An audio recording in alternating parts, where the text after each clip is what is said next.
Hey folks, today I'm gonna be teaching you how to defrost your meat in less than 10 minutes. The first thing we're gonna need is our meat, Ziploc bag, apple cider, and salt.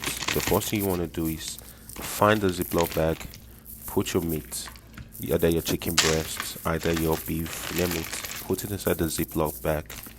Once you're done with that, the next thing we are going to do next is get water inside of a pot like I just did there.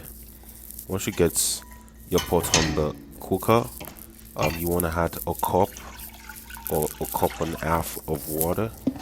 After you're done adding that, you want to add a teaspoon of salt.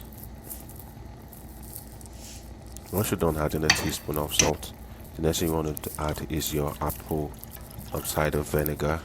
Add that and put your meat into or inside of the pot.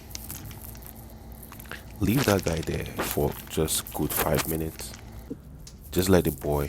And right at this point in time, look how the edges are right there. Okay, try this at home and let me know what it feels like. Subscribe to the channel for more and recipe, and thank you for joining us today.